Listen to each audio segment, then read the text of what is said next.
Welcome to the 𝗙𝗶𝗰𝗵𝗲𝗍 podcast. Ain't another place that has got more bombast. Romp past your mom, dads, listening to Tomcats, talking everything that make you sad. We don't want that. We're here to make you smile.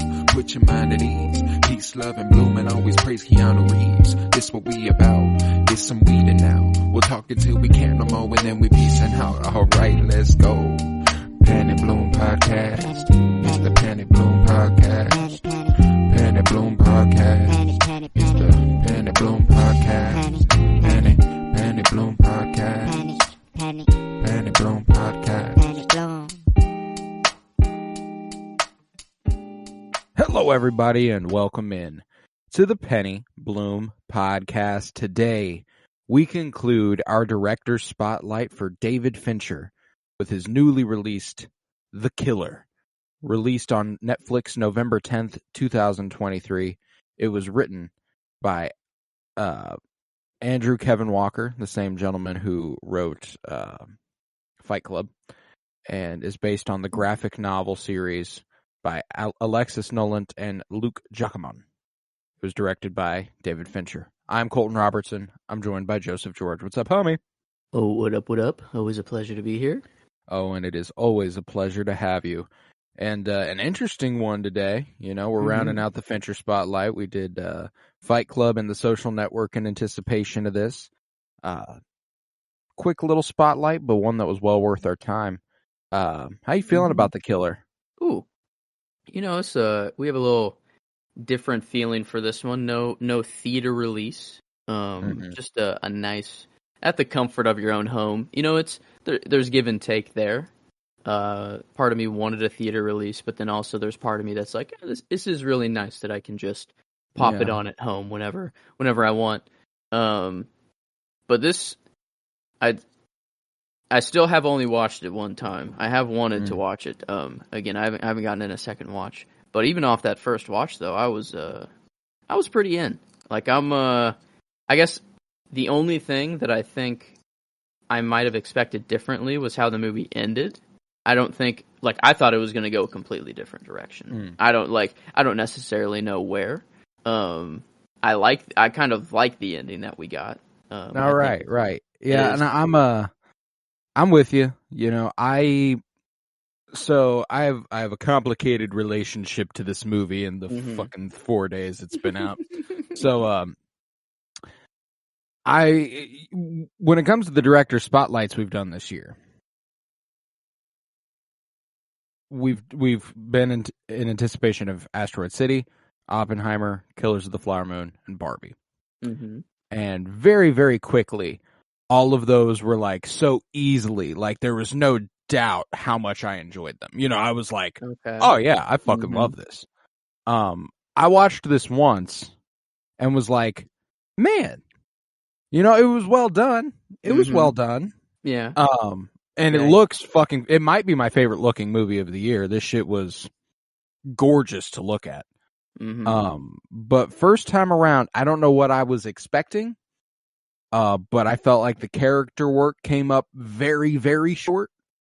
Like I didn't know, you know, when we're coming into a movie about an assassin and this sort of stuff, like, yeah, I don't expect to like him. Yeah. We're in that mob boss territory, you know. Exactly. I don't expect to like him, but I almost at least expect to think he's cool.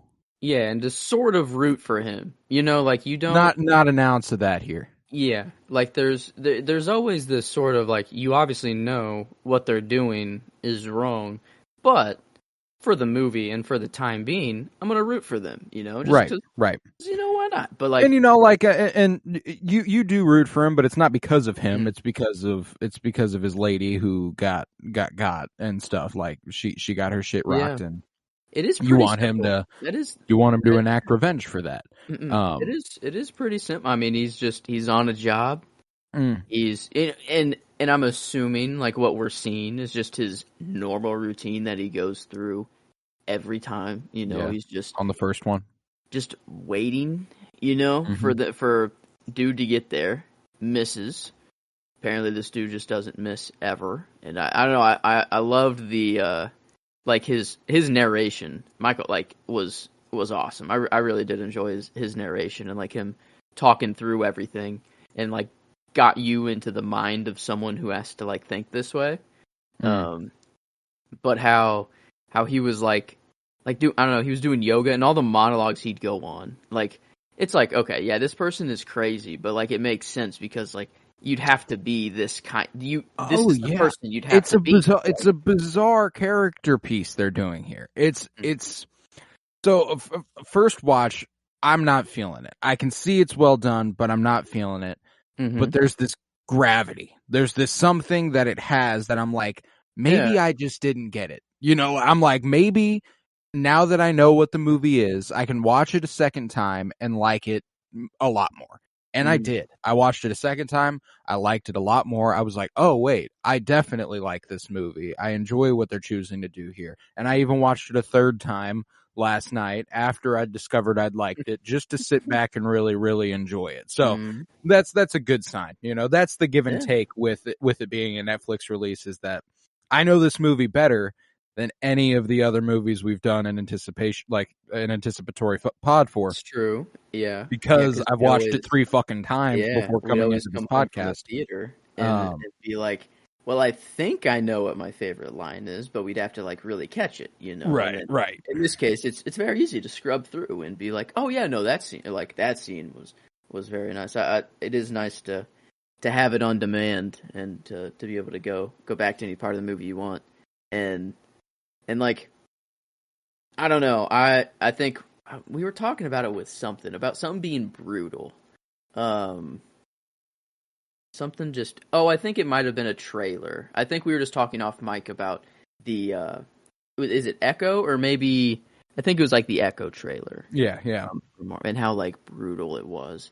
And there's this vein of just. This isn't like true crime, I guess. I guess it is, but there's no real mystery. It's just kind of like you're hired. I don't know. I don't know like how to categorize. Like it's kind of this in between of serial killer and true crime. That's like itching. Like I love both of them, but it's kind of like combining them at the same time because you're trying to figure out like if there's any like where I thought the ending of the movie was going to go is that there's some other motive as to why like they're trying to kill him. Like I thought like it wasn't just because he missed or something like that. It was maybe there was something else going on and this client had, you know, I don't know. I was trying to think of something. Well, yeah, you're also coming into a Fincher movie. We just watched Fight Club and stuff, and you know, like you're thinking there's more to this than what they're showing me. Fight Club is what did it, you know. That's for sure. Like Social Network, that's pretty cut and dry. It's a telling of a true story, but like Fight Club, after seeing that and knowing a Fincher movie's on the come up, it's like, is my mind it going to be Fight Club-ish? Like, I don't know. Like I don't know what I'm getting into, but I guess that shouldn't hurt the movie, you know, because of another movie that he's made. But I don't know. I thought like. It's really weird to get in like the mindset of a person like this and like all these little details that feel like you just don't think about these things, about like how often this guy has to travel and change identity. The like 6 storage units he has that are just stacked full of like costumes. He had like, and I love how they didn't even like dive into it a whole lot. It was just like, he's in his little storage unit. They don't show every single thing that's on the shelf. They just see him like open one box, take out his bag full of like some money, a gun, and a passport, whatever. And then like you see a rack full of just different disguises. He grabs a recycle logo, and you're like, "The fuck?" It's extremely funny. Yeah, extremely, like, and he does utilize a different disguise for that little bit there. Extremely funny that this man who has all these different identities and all this different shit wears one very noticeable outfit like the whole fucking movie. It's yeah. But I love his explanation of it too. You know, he's like, my outfit's inspired by a German tourist. Parisians avoid German tourists more like everybody else around the world avoids street mimes. Yeah. Smart, you know. This dude's he's thought about everything. There's been everything. Like even that the very beginning Like the opening sequence, I thought was really cool. Of the him. first chapter is like its own little short film, and based off that, I was like, this movie had an interesting trajectory where it was like, oh, this is about to go fucking ham, like I thought. Hard. Yeah, it started really cool, and him like just peeking out the window. You're just like, we don't even know who or what his target is or why. We're just like, you see him just in this room. You see him doing yoga. You see him. Could he really just like not get a more comfortable sleeping situation? Is that like really the best he got? Just a table, and I don't even think that was a pillow. I think it was like a backpack that he used. Like, hey, you got to come in light. You can't walk into an abandoned WeWork building and hop on up the stairs with a sleeping bag and a pillow. How long is he chilling here though for? Like it seems it's been a couple days. Because we even have the phone conversation with his lawyer, the lawyer Hodges, who is like, well, if the next 24 hours pass uneventfully, give me a call. That's pretty cool. Yeah, I don't know, like, because obviously he'll know if it goes eventfully. Yeah, right. Like I said, I don't know who lets him know though. Is the thing. I guess Hodges is he's I forgot where he was based out of, but like he's in Paris right now, right? Yeah. Right, or is he? Is it Paris? Yeah. Who? The killer? Yeah. Yes, the killer's in Paris. Hodges is in New Orleans. That's where he's based out of. Right. Yeah, it was. But I loved like just the like. I think that's where my favorite shot comes out of is that opening scene, and it's at nighttime, and he's just kind of staring out the window. The camera's very far back into this I don't know, whatever you call it, abandoned apartment, and like the window seems so specifically like like I don't know, it feels like he put this window in. Like right. I don't know, it literally like I almost like thought like, is this dude like this? How like I was thinking, how long has he been here? Has he been here for like a month to make it not look suspicious that like a dude's living here and making change to a win? I don't know, sort of thing. Like it's a Fincher movie. My mind's just kind of, I don't know, going everywhere. Like I'm trying to notice any little detail of everything. But I think especially at the beginning of a movie, on the first on the first watch, I thought for sure there was going to be a twist as well of some sort, and there's not. Like it lays exactly what the story is before you the entire way there. There is like, there's not a lot of subtext within the writing. There's a lot of subtlety in like the performance of Michael Fassbender though. It lends his to being like, first watch, I did not go with Michael Fassbender as my performance. Really? I did not. I went with what was her name? Carrie O'Malley. Dolores. Ooh. The woman who he kills by breaking her neck and tumbling down the stairs. Okay. A sleeper. She does incredible and much more openly fraught performance, But upon rewatches, the issues I took with the movie the first time around were that I didn't get anything out of the character that was the killer. I didn't get anything out of that. I didn't dig him. I didn't care about it at all. Second time around, it's Michael Fassbender's performance I'm honing into, and he has several moments that are so small but so perfect. One that stands out even on your first watch that is really good is when he's running away in Paris.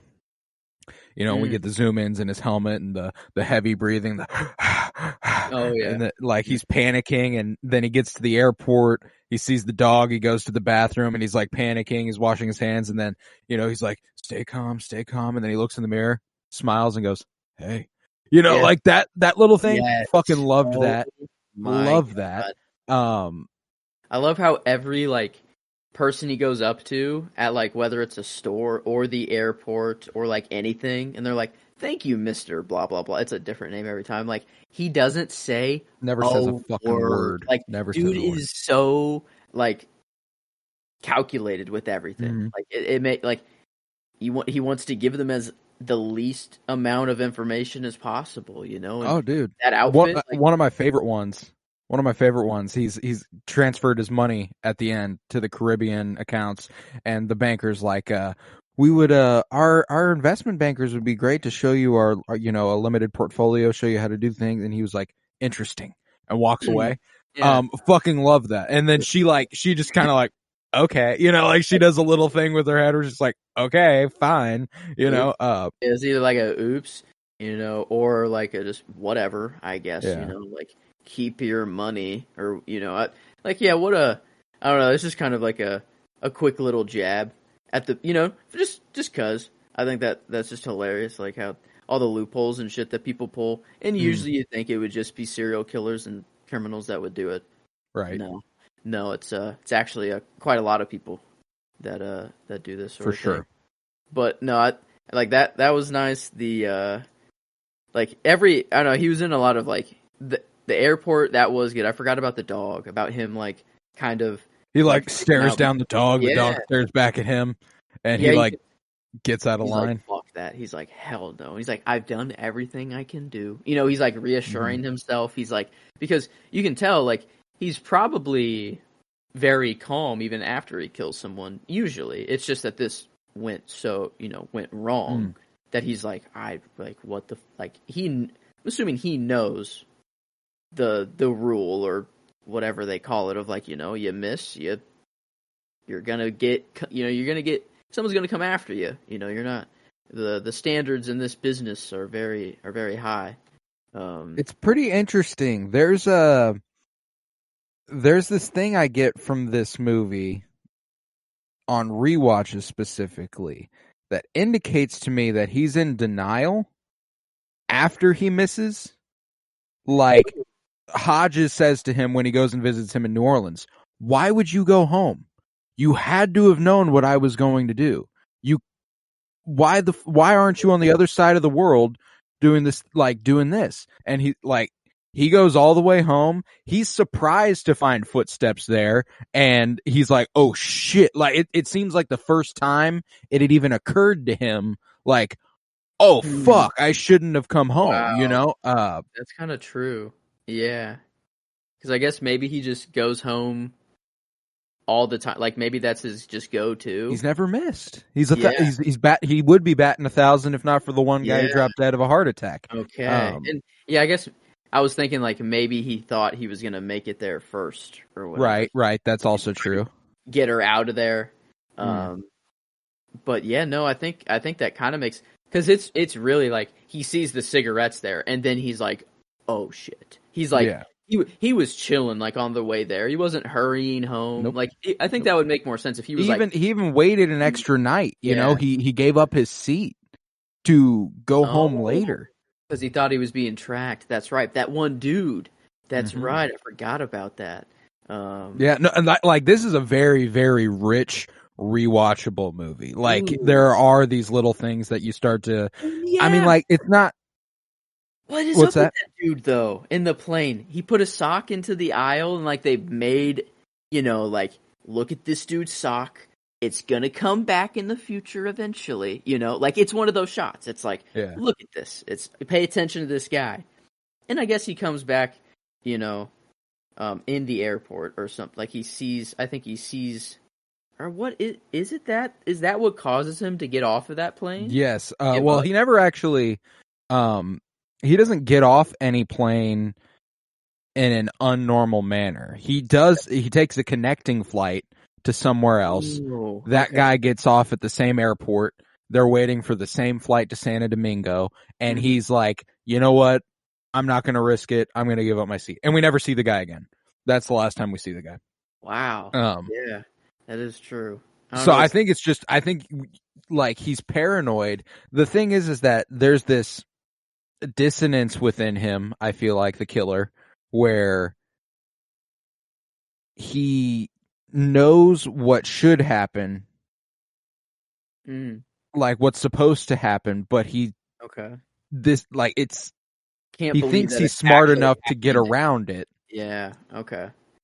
But what this movie shows us pretty much through and through is that he is definitely not. Like, the guy is not a genius by any means. When he has a plan, it goes very well, it seems. This guy knows how to plan things out. When things go according to plan, this dude's effortless, almost. It's like clockwork. But the second things are off book.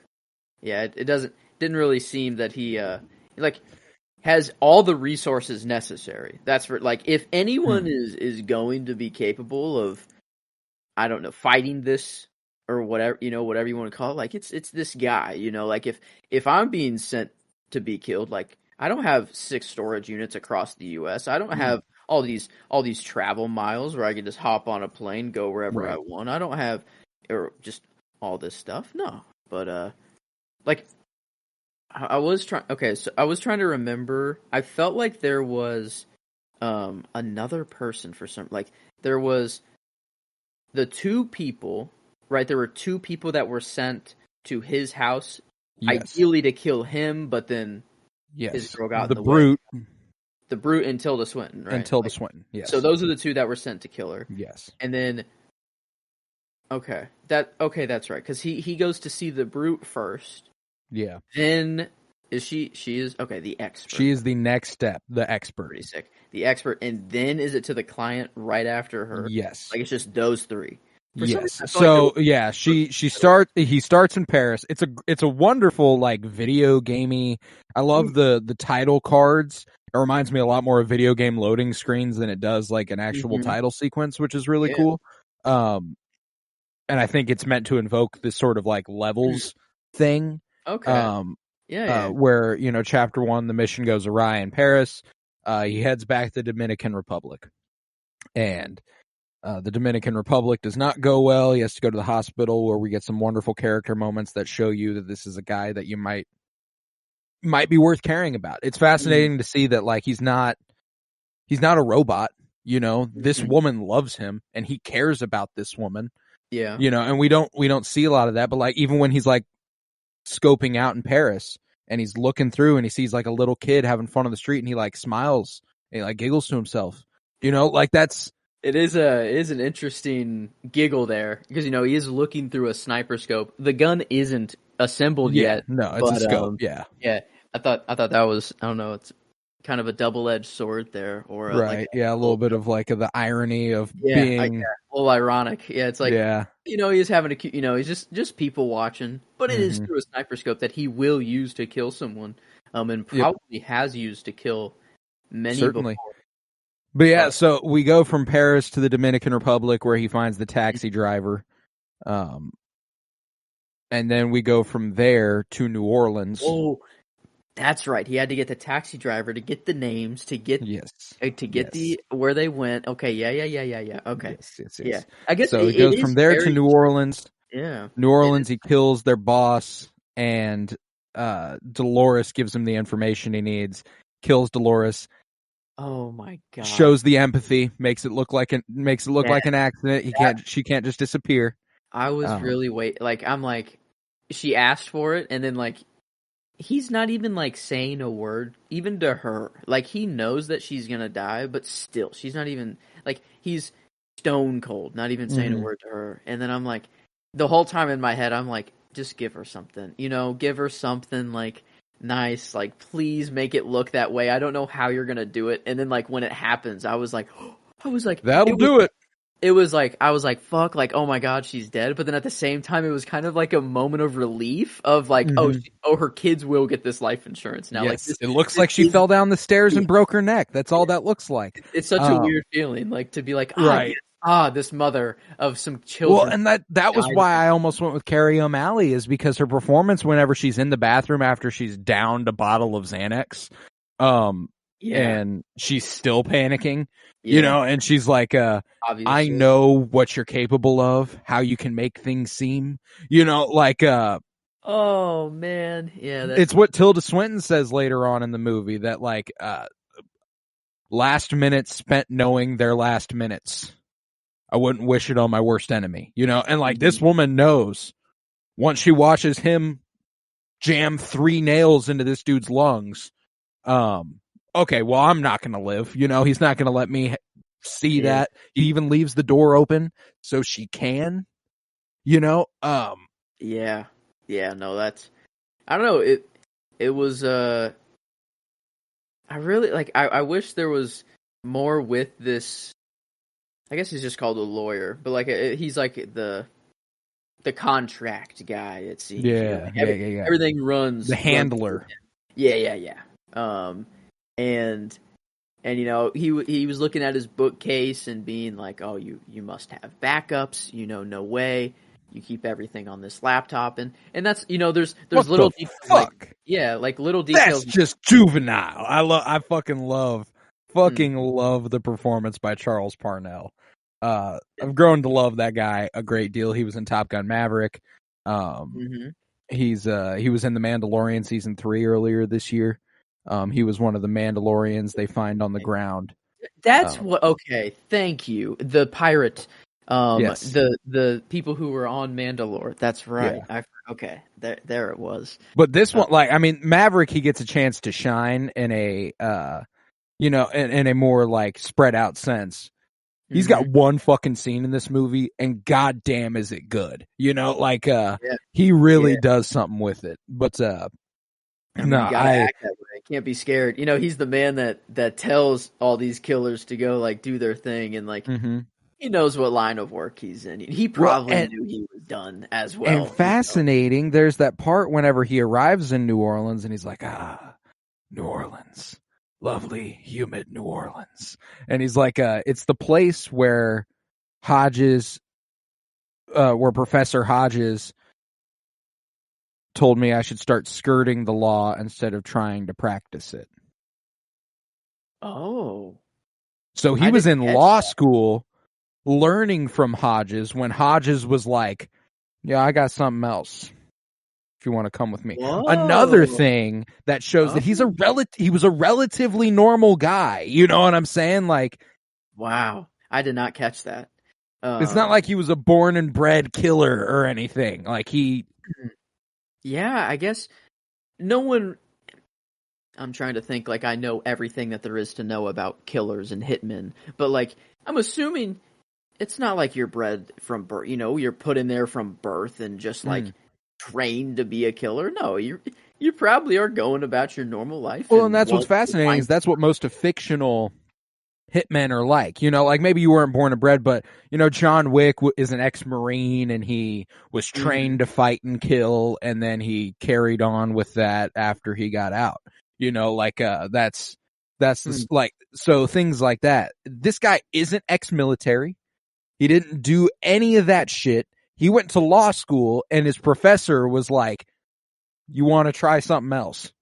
I got the Cool Kids Club. When the law doesn't work, we got another option, and this didn't seem very not lawful, but it didn't seem that they were doing it for the right reasons. Just this was purely money. Oh yeah. No, it's not like we only kill bad people. No, like it's if you pay enough to kill somebody, we'll kill somebody. Like that monologue at the beginning where he's like, 1.8 people die every second and 4 people are born into that very same second. Whatever I do will not change these numbers. You know, like that's the sort of thing you have to tell yourself if this is the line of work you're in, you know, like, especially when you're not unfeeling, which is the fascinating thing about this guy is that him even attempting to justify things like that to himself is a sign that if he didn't, he'd feel really bad about it. You know? So like he is a psycho. Don't get me wrong. If you do this, you're a psycho. But he's trying, like it's kind of like what funny enough, the line that Rashida Jones delivers at the end of The Social Network, I feel like applies more to this guy than it does to Mark Zuckerberg. You know what I'm saying? Where he's like, you know, you're just trying really hard to be, you know, you're trying really hard to be an asshole. I wonder if like we could have gotten more with him and his girl and like just seeing, because I'm thinking, I guess I'm putting a lot of things together here and I'm not saying it out loud, but at the end, you know, they're wherever they are. I don't know exactly in the world, somewhere warm. They're on the other. The Dominican, I believe. Yeah, I think they went back. So they are just in the same. Is that his house? Different part. No, I think it's a different part of the Dominican Republic. Okay. It felt different, but like she, flinched right whenever, like he's just walking up, like, I don't know, carrying some food or something for her, and she has this, reactionary flinch, and I don't know if we got enough to know whether that was like because of the experience she went through, and she's just, very scarred from that, and I mean, obviously, as anyone would, or if it's like, because of him, like, right. is that would she have done that before this,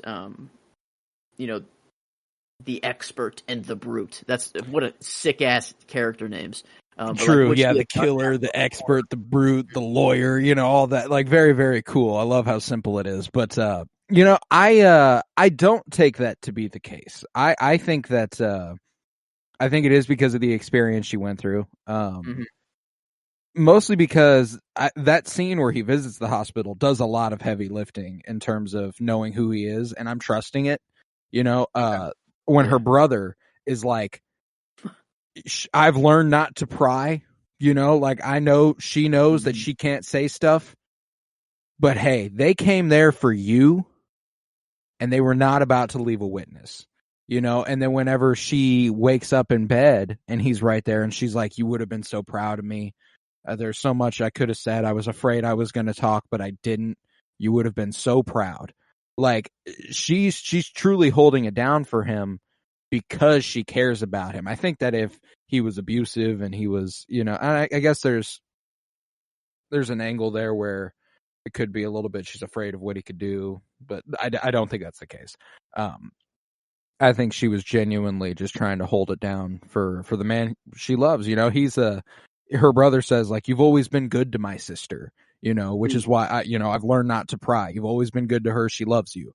Like, that's a crazy, like, I'm really wondering, like, how much this guy knows, on the back end. Like, he says, I'm not trying to pry, I don't, I feel like you only say that if, like, you've heard one thing that is like, okay, you know what? It's better if I just don't know.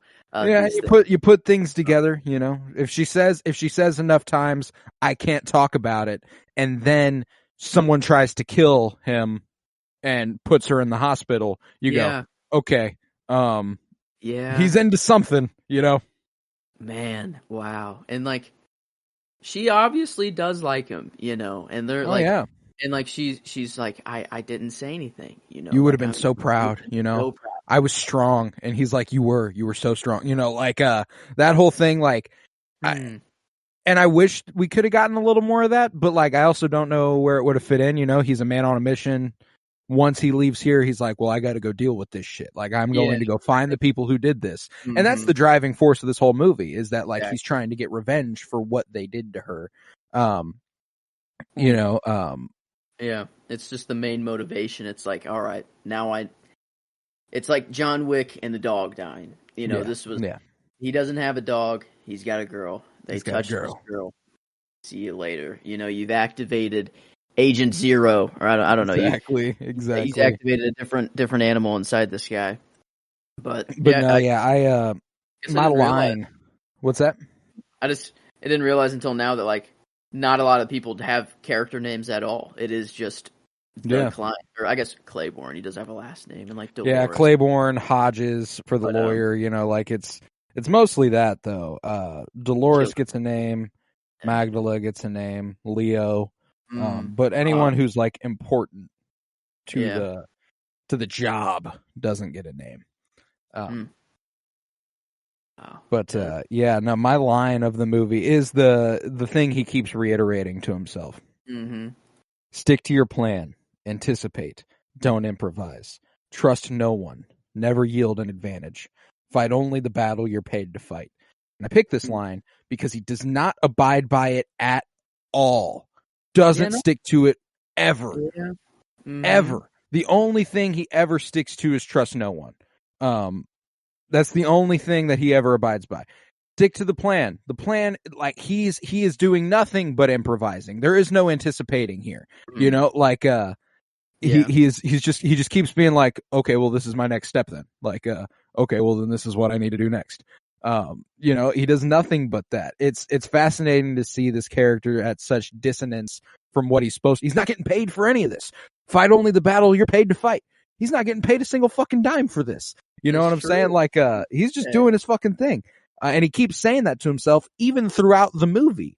And he even gets to a point later on where, and there's those other little nuggets that he drops to himself, empathy is poison, and he shows empathy to Dolores, by cutting her loose and giving her what she wished for and stuff. Like there are a lot of points where he's just, the person he is bleeding through from the person he is at work, it's funny that this is like, he treats it as just a fucking job. It's just something he does.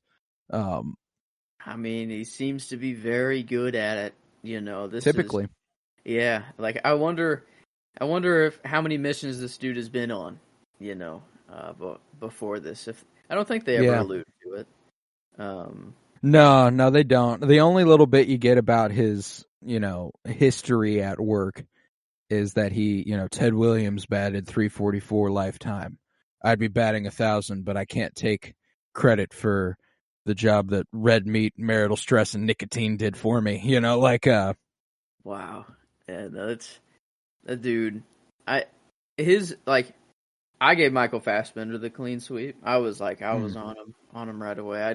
Because it is very monotone and very emotionless, but there are those little, like, that. It's kind of what makes those moments stand out even more, is like, because he's so emotionless that whenever there is the slightest little smile or the slightest something, any facial expression, it's like, dude, it's something. And it's a portrait in subtlety. The dude is so good at the small things.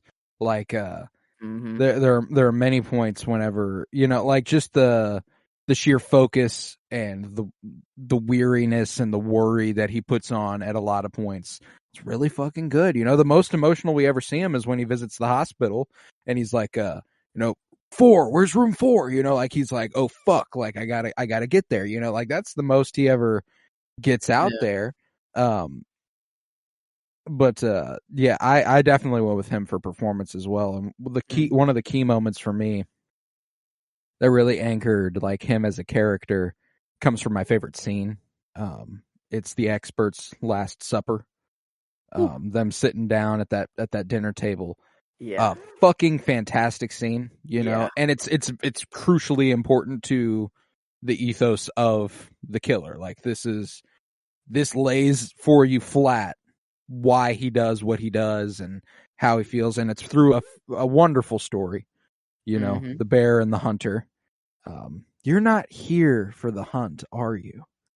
And whenever she says that, and Fassbender genuinely reacts with enjoyment, is incredibly, and he's like, oh, that was fucking funny. It's hilarious because he's like, I'm going to kill you here in a couple minutes. And I'm going to kill you here in a couple minutes. But, there's this thing that we have where like, it's like, that was good. And I loved that shit. It's so good. Respect, for the worthy adversary is what I like to call it. I love that. Usually in a normal job, you see the people you work with mostly every day. You see them all the time. You know they are, but in this profession, probably not good to see anyone else that is in your profession unless you have a partner, unless you are the brute and an expert. But even then, it seemed that they weren't partners. They got paired up on this job together. It was just, at least that's how I took it. Like she's asking him in that scene, and she's like, and the muscle man down in Florida, I'm assuming you got him. No loss there. Like she doesn't give a fuck. She's like, well, fucking that guy, and, she says something about how she wouldn't have brought his lady friend into it. And that was all him. Yeah. And she didn't agree with his methods and stuff like that. So like, I take it that if they're going after a hitman, typically these people work alone. Yeah. Like they were like, if we're going after one of our own, it'd be safer to have numbers. You know what I'm saying? Fair. Like, it is fair. A 1v1, you don't really know what's gonna happen. You know, as is showcased in this movie. This is true. Yeah, no, but I love the like your line coming back, like after they're done eating and they're he's walking her out and he's saying his mantra. Yeah, and then the trust, like, oh my god, like that scene was like, oh my god. I had no doubt, man. Like I'd picked a few leading up to it, but as soon as that one came around, it was a no-brainer. Mostly because Tilda Swinton's also my favorite character in this movie. Tilda Swinton as the expert, mostly because of the way she forces the killer to confront himself, basically. Like, when it's your time, you won't think of your life, you'll think of mine. Yeah. Like that shit was hard. But you will, you will very vividly remember this conversation. And you didn't have to do this. Yeah, like you didn't have to come talk to me. Could have been a slip and fall. Could have been a hit and run. Could have been anything. Almost was a drive-by if you didn't hear some sirens, But man, no, that was I probably prefer that kind of a killing, in the movie. Like the scene, it was beautiful. It like had emotion. Like there's a lot going on there. A narrative, yeah. But there's something about the opposite of this interaction, the brute interaction he had. It kind of a little, had a little bit of Fantastic Mr. Fox reference in there. I feel like with this, blueberry and sleeping. The 𝗙𝗶ৃ𝗰𝗵𝗲𝗍. And so he gets the dog to eat it diva and fall asleep. But that fight, man, I was not expecting this fight like whatsoever. I thought he was gonna go in there, kill him somehow, and walk out, but it just kept going. Like this fight, like I'm like, oh my god! And then like when he falls like onto the chair leg and just I don't know if that went up his leg. I don't really want to think about it, but like, brother, I have no fucking clue what happened to that man there, but I don't wanna either. Walking after it for a little bit and like still pursuing him, like, and it looks like he's bleeding from like the taint. Sorry for the that's my word. You don't like the word cunt. I don't like taint. That's a weird one for me. I find it very comedic. That's like I love, like it's such a funny word. It's funny, but I don't like saying it. I'm like it's such a weird part of the body to be referencing in any capacity. But that's what happened. I mean, that is what happened. I mean, if it's not his thigh, I mean, I don't think it's his thigh, He's reaching under his balls and bleeding, like, he's got like a giant blood stain across the front of his crotch. That's what happened. Fuck, like, what the fuck? Hilariously, like, that's the one thing that I did not anticipate from this movie, is that it is fucking funny. Yeah. It's a weird humor, it's kind of like a Game of Thrones humor where it's not very dry. In a vacuum, it wouldn't really work, but in the movie you're watching or in the situation you're in, it's perfect. That one was pretty good, but I know I liked just the whole build up to that scene too, of him like stalking him out. They're going to the casino, he's sleeping in the car. If whatever's on his windshield. Yeah, like need help, call the police. And like it's crazy that like you don't suspect, like he's just parked there like in his car, and like no one's gonna like expect that's a freaking trained assassin right there. Like this movie got me to think like a little differently. Is like whenever I go out in public now, and I just see someone that's really to themselves and not very quiet, and I'm just gonna be like, maybe, Are you a hitman? Is this person like actually insane? Have they killed many people in their lives? I don't know. I don't know. But yeah, it's no. That's bizarre to think about how people that you see in passing just have an entire fucking life. Always blows my goddamn mind. Like, I was delivering a pizza the other day. It's semi-related, not particularly, but it's within the same, bounds. I was delivering that pizza the other day, and it was a pretty big neighborhood. And in the distance, there's a house with its lights on and someone walking past a window. And I just glanced, I saw the person in the window, and they kept going. This is like quarter of a mile away. Okay. How fucked up is it that like I've seen that person and they have no idea that I saw them? You know what I'm saying? Like like they had no idea. No idea. I just like I saw them in their window though. And for like half a second I was like, that person is living an entire life right now that is completely unrelated to mine. I did always have this fear, a random fear. Like, I know it's not going to happen. I know I don't have any hitmen after me. But, like, even before this movie, if I were to ever open my window, like in my bedroom, I swear I always have the thought of, like, there could be someone posted up with the sniper a mile away looking at me right now. Like it's possible. I wouldn't have any clue. That's one of those things where I go, if it's my time, it's my time. If open the window, just I'm here. I don't know. Like it's specifically because I don't have any reason to really believe that. You know what I'm saying? Like going to happen. Like it is not going to happen. It is just like it's just this thing that's in the back of my mind, I guess. That's like, well, it's like me. I check because of like Zodiac, another David Fincher movie. Not because of it, but I check the back of my car every time I get in. Every time I get in, I check the back of my car, and I've talked about that a couple times. But like, that's the thing is that like, it's a sign you've watched a few too many movies. You know what I'm saying? It's a sign you've watched a few too many movies. Is all it is. And it got to come from somewhere, though. That's the thing. Is that there's a person that thought about this, and even though it's movie time, they're putting themselves in the mindset of a trained killer, what they would do, and like these things make sense. That's always the crazy thing with some movies is like. The Batman and the Riddler is like, can that really happen? Like, a few explosions could really drown a city? I don't know if that's really true, but like, it's kind of insane they put that just in a movie and like, just put the idea out there. Yeah, right. And it's not really the same here because you gotta be in that life to be doing what he's doing, but it's like, there is some blueprints that are laid out here, there's so much more that you got to do. I love that because he's really just diving into his process for a lot of the movie, especially that first chapter. He's like, it's amazing how tiresome it is to do nothing.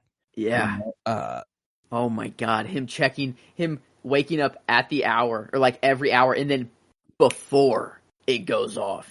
Right. He's like on the dot waking up with it, but then it's like. That connects back to why I don't think he has a comfortable sleep situation. That's probably true. He does need to make sure he doesn't stay asleep. Yeah. See it. Oh, okay. Okay, duh. Hello. Yeah, like he's just got to wake up at a moment's notice. And I like that first chapter. Ooh. As far as a chapter of this movie, there's like 6 and an epilogue. That first one is by far the best chapter of this movie. I love whenever he's talking about, whenever, a civilian gets in the way. It's combat veterans call it. Yeah, combat veterans call it tunnel vision. I happen to call it occupational good fortune. And right when he's like, I love when a narrator, it's like obvious that the narration is what they are thinking in that moment. Yeah. So whenever he gets like cut off in the middle of his narration because something interrupts, that's when I think my favorite shot comes in too. Okay. Is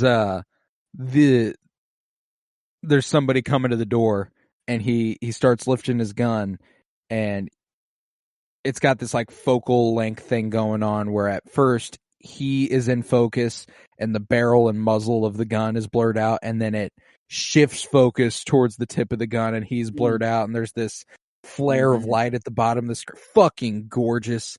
That's one of the things about this movie that just blows my mind is how in its most mundane moments, it's fucking gorgeous to look at. Him doing yoga.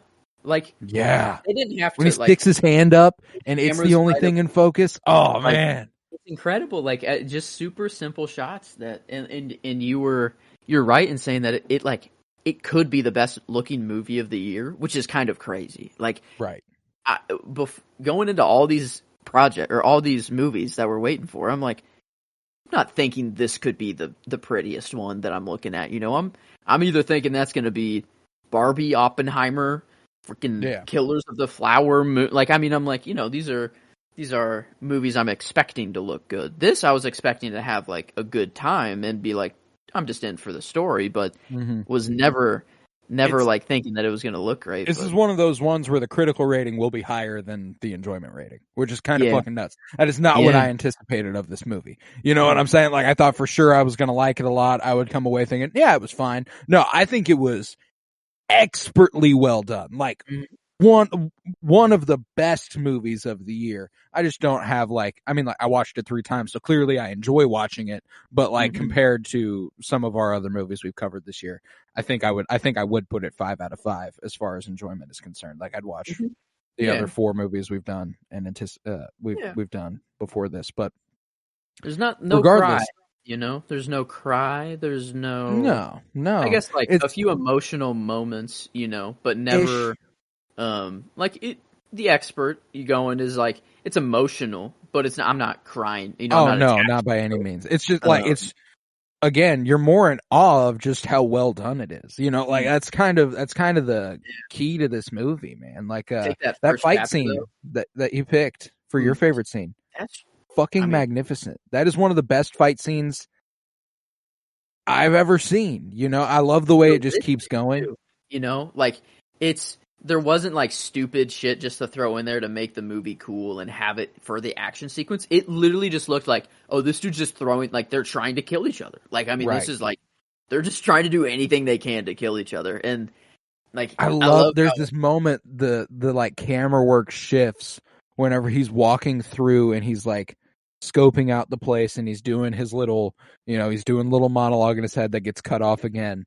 And the camera's really still and focused, and then the guy comes in and wrecks his shit. Ooh. And it violently whips and it starts going all over, like, fucking awesome. Such a great little cue to what's going on, you know. But not like there's this, a lot of people are like, oh, it's better than any John Wick fight I've ever seen. And you know, to each their own. I'll say they're very, very different types of fights.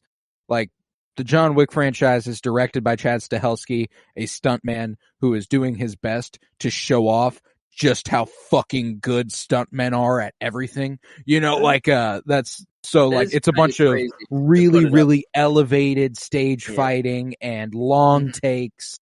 And, you know, like, you're trying to show just how well choreographed you can make something, you know, and it's really, really fucking good. This is a whole different thing. This is a more realistic fight. You know, these dudes, and you know, there are moments when they're on their shit, like, oh yeah, these are hitmen who are fighting each other.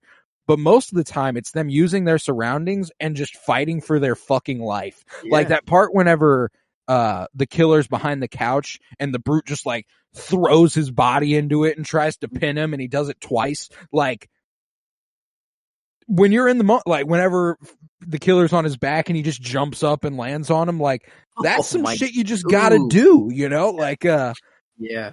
Oh my god. No, it was perfect. And to put it on John Wick level is a little, it's not very apples to apples. I mean, that's like the whole it's very different. You know, I think they're different types of fight scenes for sure. And many scenes in John Wick that they're doing for that. This is one scene that they could pour probably a lot of time in. You know, this was like, let's get one great ass action sequence. You know, all the other action, if it's action, is him just on the run. You know, it's like, it's more of just like thriller, suspense building. But this was probably, I mean, I'm trying to think if I'm missing any other action sequences. If you count this is the only action sequence in the movie. Everything else, he's in control of the situation. You know, like, and it might be getting away from him, but nobody's ever on the level that they can do anything about it. The only person who might have, that's the other thing that's kind of fucked up about it, is that, like, he kills like 5 people over the course of this movie, and only 2 of them could have done a fucking thing about it. You know what I'm saying? Like, Brute or the expert, and we don't really even see what the expert's capable of because he gets her dead to rights. He's like, I've got you and you can't do anything about it, you know?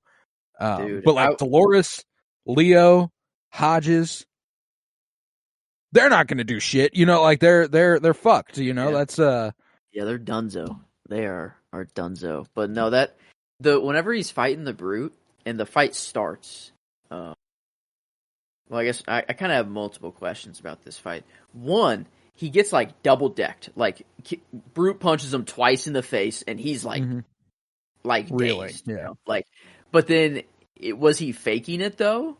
Because like, it was either he was like dazed and then he snapped back into it and then like was just fighting, or like, because it felt like there was a moment where he was like acting like he was fucked up, but then like right whenever he came for him, he was, and then he like went right back, like did like a move or something, like to I don't know. It felt like he was putting on a show a little bit to get him to think he was fucked up, and then got him. I don't know. Yeah, I kind of take that. I took anything that happened in this movie as like that adrenaline sort of like spiking.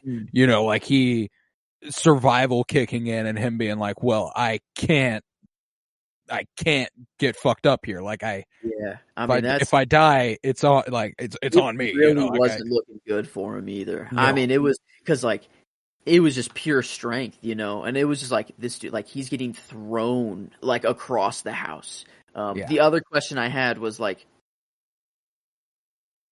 does this dude keep his shower on all night?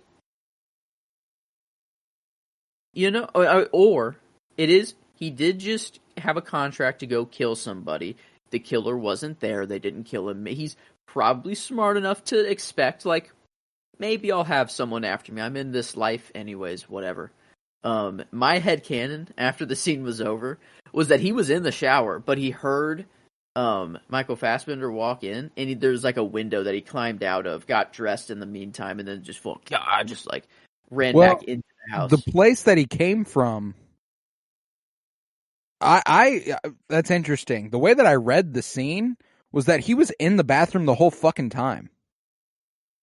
Oh, wait a minute, because he goes into the bedroom. Yeah, he passes the bathroom, and then he gets tackled.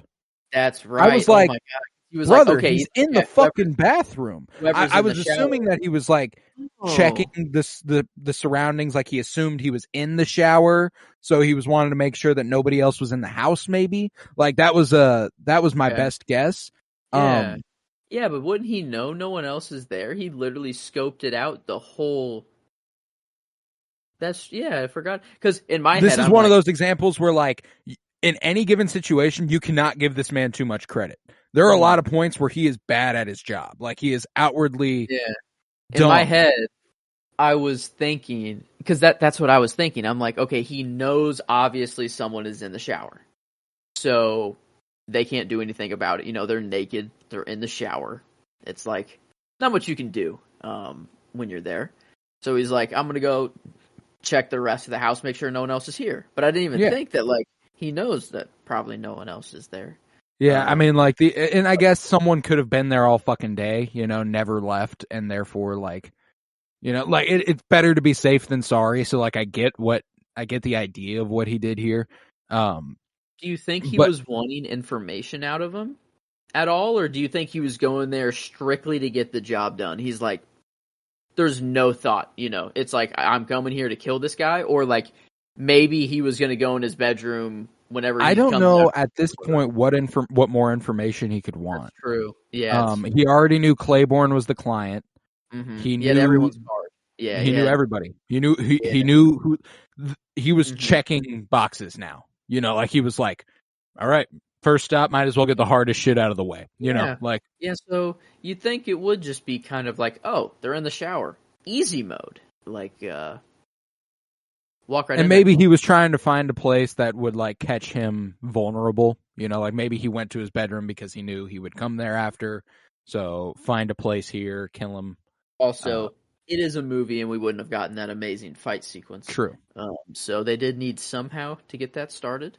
But narratively, it makes sense that like there are a lot of points where he's just a little dumb. You know, he does things that like logically don't track. Don't improvise. He is constantly improvising. Does nothing but improvise. He does not every- anticipate a single fucking thing. Man. There's never there's this moment that it's one of my favorite little moments in this movie because it's fucking hilarious. At the end, whenever Claiborne's all he's got left on his list, and he's done like he's trying to do the 𝗙𝗶 thing, and he's stolen he's pickpocketed the guy, the janitor, and he's like, man, brand new. That's the only time I think something went exactly how he wanted it throughout the movie. He's like, oh man, brand new, and he's like, sorry, man. He's like, it's okay. What are you gonna do? And then he walks away. I mean, the Hodges stuff went pretty according to plan until he was like, he's like early middle-aged, should last 6-7 minutes, dies 30 seconds later. And he's like, shit. Was there something like more there? Or is Nope. it just like it's just that he was completely wrong about how fast this would kill this guy. He thought he got super fucking lucky that Dolores knew shit. Because he wanted Hodges to give him the information. That is what he wanted. When he died, he was like, shit. Yeah, he's like, fuck, what am I going to do? And so he goes to Dolores, and Dolores knows stuff, so it worked out. But, like, when he gets the key, and, Claiborne and his trainer, weird conversation they were having, by the way, where Claiborne's talking to the trainer about how, like, you drive 90 miles to work every day, and you complain about it when you get here, but you still come back every fucking day, so what the fuck? And he's like, dude, I don't know. I'm just working here. Let's go ahead and get started. Okay. Yeah, but so he stole that key fob, and he goes up to the locker, and he like waves it in front of it, and it doesn't work. It stays red, and he like there's this small moment of like panic on Michael Fassbender's face where he's like, oh god, what do I do? And then he sticks it to it, and it unlocks, and he's like, You're so right. This is kind of wow. I'm like, the movie shows a whole lot of him just actually fucking up. Like, that's what makes this, like, that's why the movie didn't resonate with me the first time, is because I was like, what the fuck am I supposed to be getting out of this? The movie's funny. Like, I think that is what you were supposed to be getting out of it, is that, like, this man is constantly at dissonance with himself about how good he is and how great and, like, maybe there's this interesting thing, too, where it's almost like he's hit a slump, like he got the yips. Okay. Because he says he batted for 1,000, and then the second he misses, nothing goes right again. Like everything is downhill from there, and that's true. It is interesting because like he's just he's a cheesy fucking corny assassin guy. Movie? Yeah, is this just a secretly funny movie? I think it is, man. Like whenever I just can't get over when he waves the key fob in front of it, and it doesn't work, and he like pauses and like his eyes go wide, and he's like, yeah, and then he just sticks it to it, like 100%. Like absolutely. Maybe that's what it was. It's like it just felt so real, like the whole movie. Like it just felt like we were following along with what this guy was gonna do. Like I don't know, it was. Wow. And I love the choice to include so many real life adjacent business things, and showing how like corporations and late stage capitalism have contributed to this guy being able to do what he does. He's in an abandoned WeWork office at the beginning of the movie, which was a giant fucking disaster scam a couple years back. I don't know if you ever learned about WeWork. WeWork? A real estate mogul bought up like a ton of offices in a ton of cities, like a ton of office buildings, and then made them like, like if you want to rent out space in this building, it went terribly. That's why it's an abandoned WeWork office, like nothing. Oh wow. So he just bought up a bunch of real estate, and it didn't pan out the way he wanted it to, and I think there was some illegal shit that went on there as well. But regardless, that, he mentions McDonald's and how it's a perfectly good place to get protein for €1 and stuff like that. He orders the 𝗙𝗶 duplicator, off of on Amazon. Mm-hmm. Goes to that random Amazon locker, which you can get shit shipped to. Is that like for real? Yeah, that's a real thing. That's a real thing. I guess it sort of makes sense for people who are traveling. You know, it's like you want it to be there at the same time you're there, so you order it to this airport or this place or there was the taxi driver talks about how they got in the car, they wouldn't take no for an answer. They pulled up the place they were going to on Google. This man's safe house. Wow. In the middle of the jungle, in the middle of nowhere, like you can find it on Google. You know what I'm saying? Like it's just like how these places are so like nothing is hidden in the 21st century. He talks about that, Airbnb. I used to book a lot through Airbnb, but they love their nanny cams and shit like that. Wow, man, this is gonna be a crazy rewatch to like. Because I was thinking the whole time, like, what a calm, calculated kind of guy that this has to be. Obviously, some things are going wrong for him right now, but it's because he's just in this, frantic, like, this isn't what he was going to be doing. But, like, the whole time I am, like, the coolness of this movie, a lot of it is, like, man, this guy's really good at what he does, sort of thing. But now I'm going to watch it and be like, wait a minute. Watch it through a lens that he's really bad at what he does. Yeah, and that's going to be amazing. I can't wait for it's a tough dissonance, which is why I don't think it like registered with me my first watch, is because he talks about how good he is at the beginning. He would be batting 1,000. He's great at it. And when he misses, he hits the woman and he goes, fuck, everything's downhill from there for him. But there are a lot of moments with this guy that just like, he's a little loser, man. Is he? Yeah.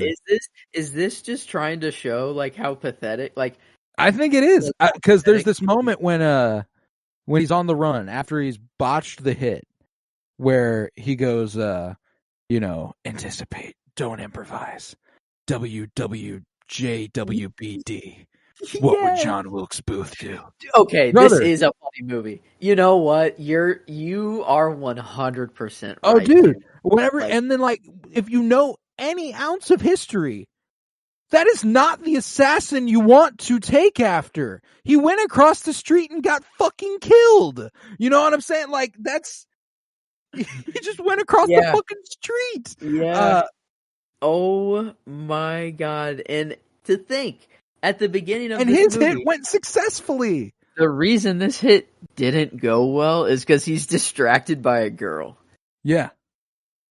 That's it, Like, he's literally in his head like, no empathy, or like, stick to the plan. He's doing his shit. But Can't get his heart rate down because this woman's hot as fuck. Like, oh, fuck. He's like, I didn't know this was going down, He's like, wait a minute. Maybe I can wait a little longer for a more... That's the thing, though. We didn't really have a clean shot until, like, right before he shot the girl. I mean, he did have a clean shot then, but, like, right until then, he didn't. Like, he was always sitting in a corner. There was a moment's hesitation right after he got that clean shot, and it fucked him, Like, that was... Dude, and see, like, boom, like... I don't know. Is that, like...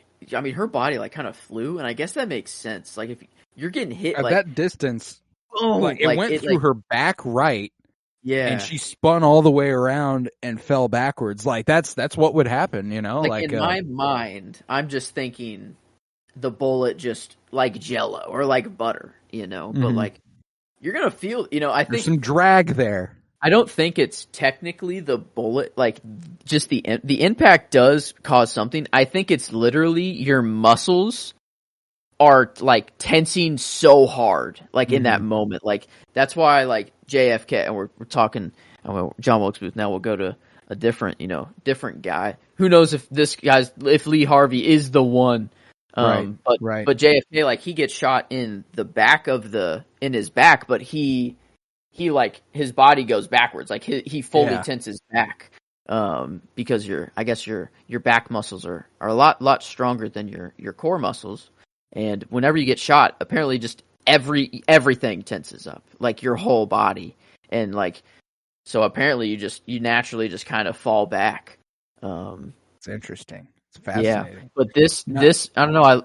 It's the realness of this. I guess that's what I was trying to bring attention to, was like every kill, every action. I don't know. It was just very real. Even like a snap of the neck. Like it was brutal. Like I mean, like that was like it showed like how hard you gotta like actually like go for it. You know, like that's like, and you saw her neck like snap like back and forth, like it like it was just like like oh man, I was like oh shit, man, but that's so interesting. Like I can't wait to watch this again and see it through that lens of it being funny and like this dude being bad at his job.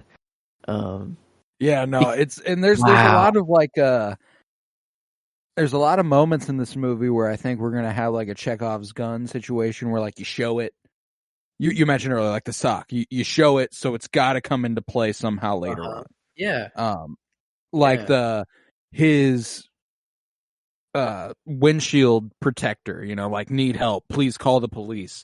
The fact that never comes into play, I thought for sure. I was like, I saw it and I was like, oh, at some point he's gonna have to turn that around, and like that never happens. Nope. But like, it's fascinating that there are these precautions taken for like, but also, how effective would that be? The sign? Yeah. Like, no, I mean, yeah, it's not going to do for him. It's not going to do anything. Right. Like, because if you see that, you go, oh, this person's fucking funny. You know, like, why would you have that ready? You know what I'm saying? Like, you don't think, oh, well, this man must be a hitman. You know, like, he must kill people for money. Maybe it entices you to check out what's going inside the car. What does it say? It says it says need help, please call the police. Really? Yeah.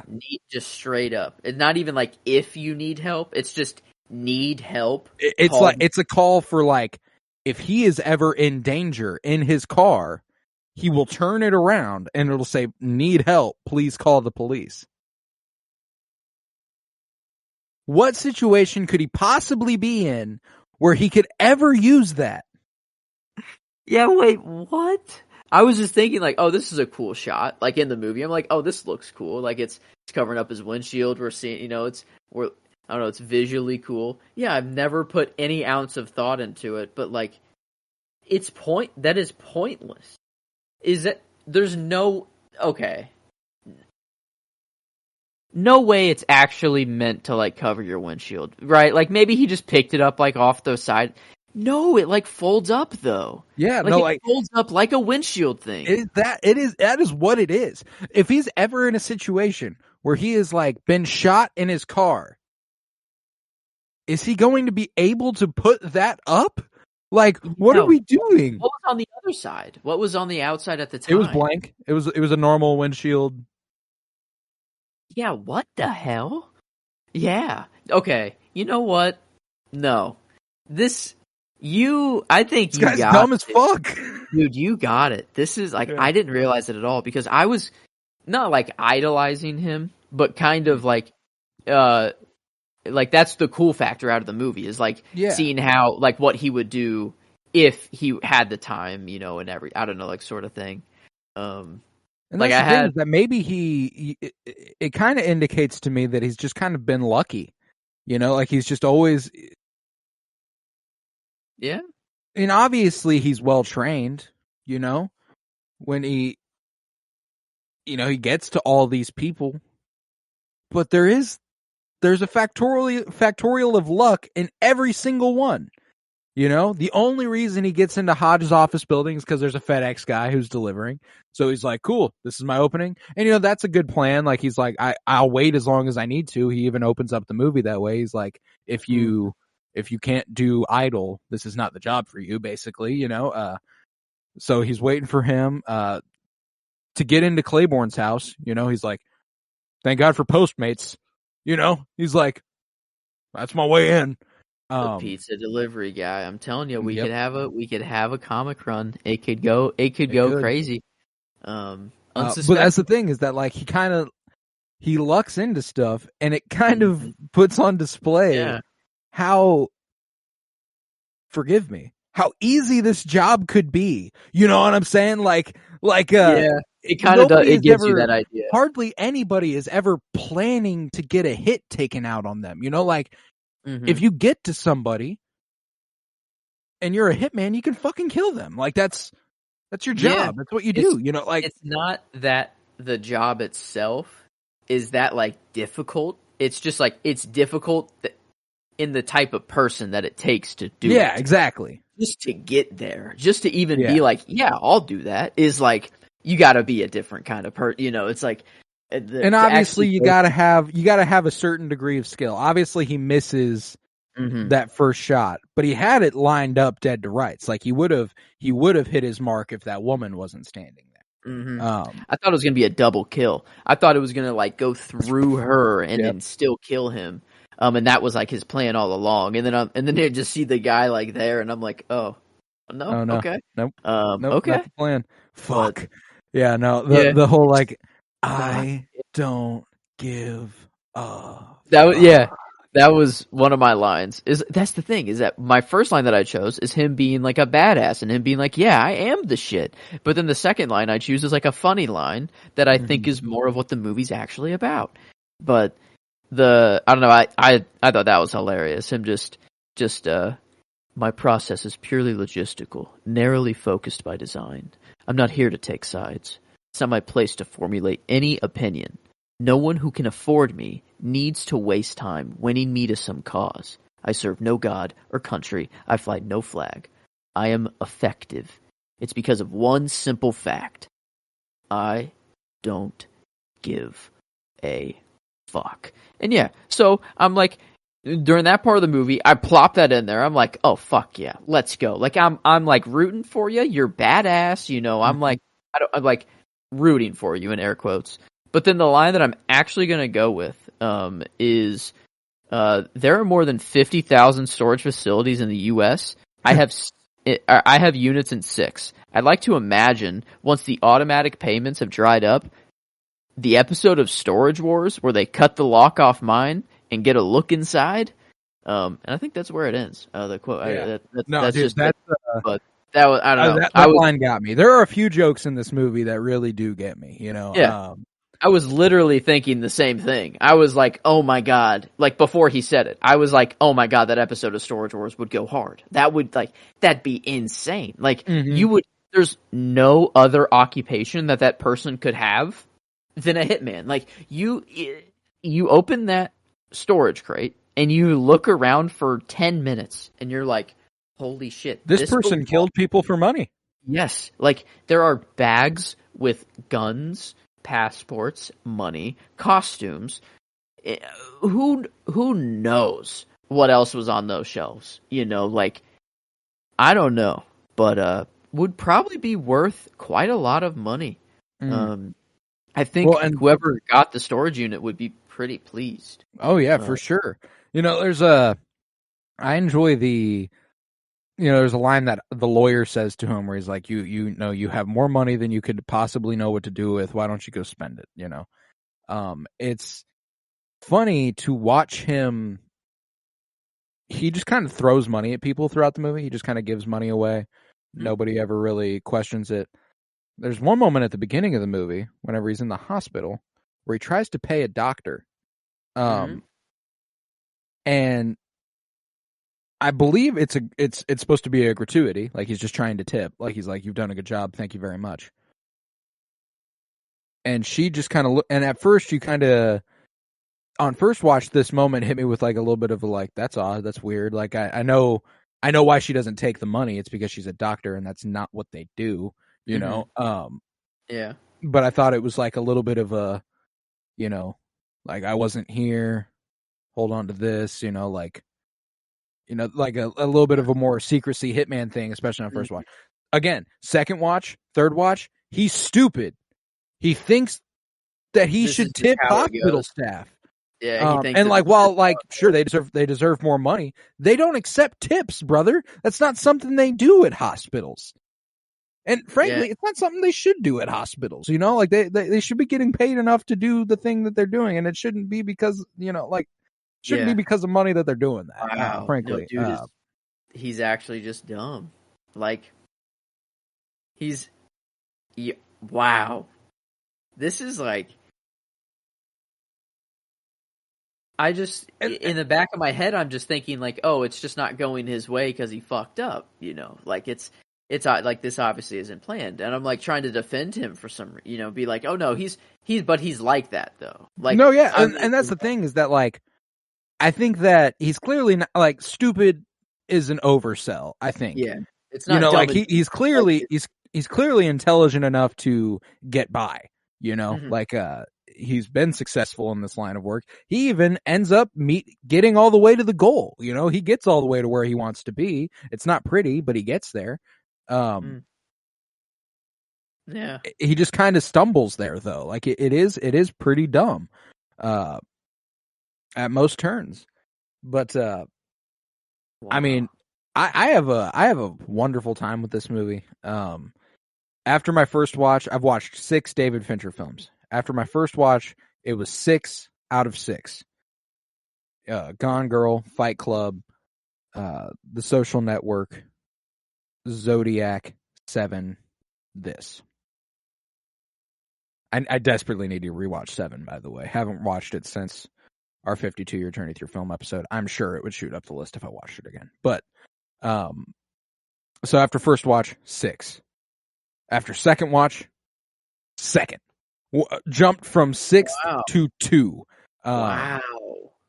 Wait, what? I like it more than Fight Club and Social Network. Whoa, more than Fight Club. Wow, I don't know if I could say that yet. Gotcha. I don't know if I'm there. 7 is close. I like 7, and I've always liked 7. Right. I think I probably still have it above. I have 7 up there. The Social Network, I'm definitely going back to The Killer first to watch, like, again. Like, I have much more of a desire to watch The Killer again than The Social Network. I would say The Social Network's probably a better movie. I think it's better written. Yeah. I firmly believe this, of the 6 Fincher movies I have watched, this is his best looking. And the fact that, if Social Network got nommed for cinematography, I'll be remiss if Eric Messerschmidt doesn't get a nom for this. I mean, this is a fucking beautiful movie to look at. I think I'm trying to think of, and then Zodiac. Okay. I'm comfortably putting The Killer above Zodiac, I think. I am too. Yeah. I think I've only seen those. I've seen Fight Club, I've seen 7, The Social Network, Zodiac. I think that's it. I haven't seen Gone Girl yet. Peak. Still my one Fincher. I do need to see that. I need to see that. But I think I have The Killer number 3. I don't think I can put it above Fight Club or 7. All right. So that's 3 of 5. Now. Yes. 3 of 5. I like that. Right in the middle. Yeah, I mean, like I said, after my first watch, you're in a better place than I was after my first watch. Like, after my first watch, I was like, don't get it. Not a huge fan. 6. I thought it was exceptionally well done. I thought, like, there was never a part of me that was like, oh, this is bad. Like, it's a good movie, no matter, I don't know how you could possibly think it isn't, but I just didn't connect with it. But once you start to hone in on it as a little bit more of a funny guy fumbling his way through shit, I can't wait to watch it again now. Like, with that lens, that's going to be incredible, because there's so much intentionally there that, like, you're so right. Like, it's correct. Like, it does just take a couple watches of the movie to get there. Like, I think. Yeah. Well, and there was a great review of this movie by Guillermo del Toro. He tweeted something about it that just really, it played to our perspective that we throw out every once in a while, that there's a difference between, like, movie and film. you know, like there's an elevation there, and he gets into a lot of like really. You're a fucking filmmaker, you know film shit. So I'll read it for you, but it's only one tweet. The Killer is a beautiful Bronson movie if penned by Sartre and filmed by Melville with the briskness of a seagull. Don't know what any of that means. Would like to. Will learn eventually. Not there yet. But this is when it starts getting universally understandable. I simply love when Fincher swings with a mean genre beat. Nimble and clockwork precise and fun. The breeziest film I have seen in a long time. It's great when you can see a film and a movie at the same time. I was like, that's a pretty good way to put it. It's great when you can see a film and a movie at the same time. I was like, okay, that's I like that. And he was nimble, clockwork, precise, and fun, spot on as well. Like, there's so much intention behind this movie that it's palpable. Like, it feels so precise at every 2 turn. hours, boom. Like, I mean, it flew pretty. Like, it was pretty quick. Which, yeah, I mean, That's I don't know. I've never thought about like a film and a movie at the same time. That's really good because I mean that's what like I don't know, we're gonna talk about it later today, so that's why it's on my mind. But like The Dark Knight, like a movie, like even like comic book movies that step above the reason they do or the reason they're talked about like that is because it is also like a film at the same time. Like there is this thing, and I love that it's, you know, when it's there, like it's just this innate, like you can almost tell off the very beginning of the movie, just like how it looks and how things are being carried out. You're like, oh, this is like, I'm getting that film vibe or whatever you want to call it. And this, like, it did look so good the whole time. Like, it was impressively beautiful. And like you said, like Fincher's a piss yellow kind of guy. Yeah. Usually there was some yellow, but then like a few like blues. That teal, blue, green thing he's got going on. Yeah, it was just everything. It seemed that it was shot with intent. And they really thought about it, and even all the action was shot very like I don't know, it just everything was so meticulous, but at the same time so improvised. And like now, like I'm so torn right now because my viewing experience does not match what you're saying at all. But you're so like it's making sense to the point where you will see it on my next. Yeah, no, like that's the thing is that like it was so fascinating to have a movie that was so magnetic that like I said, I watched it a second time.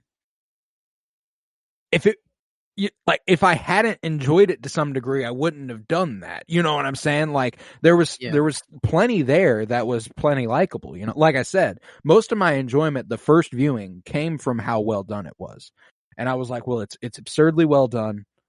There's gotta be something I'm missing because a lot of the critics I trust, a lot of the people I listen to, and you know. When they watched it in its limited film, in its limited theatrical release or stuff in the weeks leading up, nothing around our area would have done unspeakable things to see this on a big screen because it is fucking gorgeous. But there were a lot of people saying it's one of my favorites of the year. It's one of my favorite Finchers, and I just did not get that after the first time. So I was like, there must be something I'm missing. And I felt like I found it after the second and third viewing. I feel much happier with this movie than I did before. Found its way into my top 10 2023 movies, whereas initially I had it around 20. So it took a leap after that second viewing. I think, and we were talking off mic, that out of all of the director's spotlights that we have done, that this is probably at the bottom of the enjoyment wise, yeah. and I think, I don't know, now that I have this rewatch, maybe, but I don't know. It's really hard to beat the movies that we've gotten, overall, with the director spotlights we've done. It's just gonna be tough to beat them, like, overall. Oh yeah, no, like, because the thing is, like I said, the 4 that we've done prior were no brainers. You watched it the first time and you went, "Oh, I fucking loved that." You know, like, "Oh, that was so fucking good." It was so thoroughly emotionally riveting. That's the other thing too, is that this is far and away the least emotionally riveting movie we've gotten so far. Yeah. It's fun, you know, and it's a good time. And it does make you think a little bit. I like that it begins sort of in this classic Andrew Kevin Walker, David Fincher nihilist thing. You know, like it starts as like a, you know, like I said, 1.8 persons die every second. 4 are born into it. Nothing I do can change those numbers. Yep. Like nothing matters. It is what it is. And by the end, you know, he's like, do everything you can to be one of the few, because the few have always had control over the many. And then at the end, whenever he's like, maybe you're like me, one of the many. And he does the little eye twitch thing that's like, that's not okay with him, but he's got to deal with it, you know? That's, like, I was trying to think if his girlfriend is actually, like, into him. Or, because she kind of seems a little bit nutty as well. You know, you would have been to be completely okay. Yeah, like you should have seen me back there. Like, I don't know. It feels that, like, I don't know. To be completely okay with the life he's leading.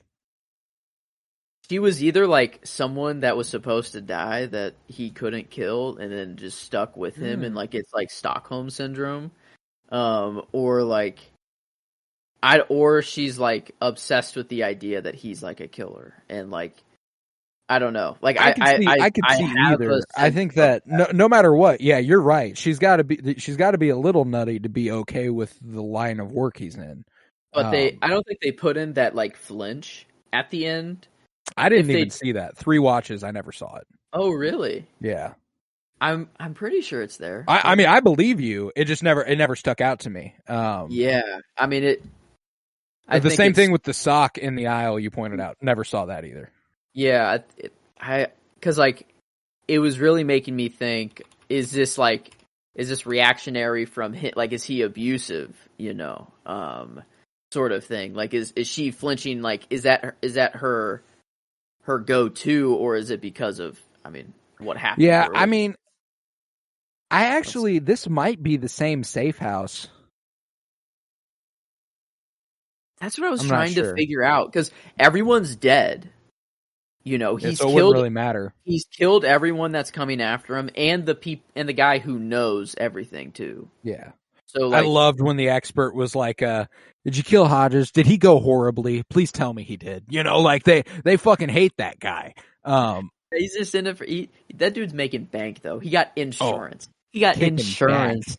Yeah, like $150,000 or whatever for insurance, and it's just to whack the guy who, like, that's their rule anyway. Like, apparently it's what they were gonna do. It's the industry standard to kill someone who misses.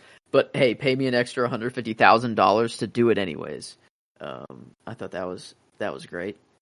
But I'm watching it now. I'm pretty sure. Yeah, he's carrying the little coffee and fruit or whatever, and he walks in the middle of the chairs.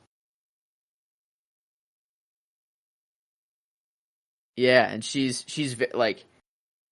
looking, like, kind of away, and he's just kind of standing there, like, over her, and she realizes that he's behind her, and she, like, has this, like, oh shit. Interesting. Like, yeah, no, I guess I would just take that to be reactionary to the fact that she got ambushed, you know, recently.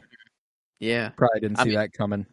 I mean, that could have been what she was doing, like, in the meantime, you know, if this is their, maybe that's their spot, you know, and she was just chilling there, and that's how the brute because and like it does focus on her face a little bit too. She looks over at him and then just kind of rolls back over.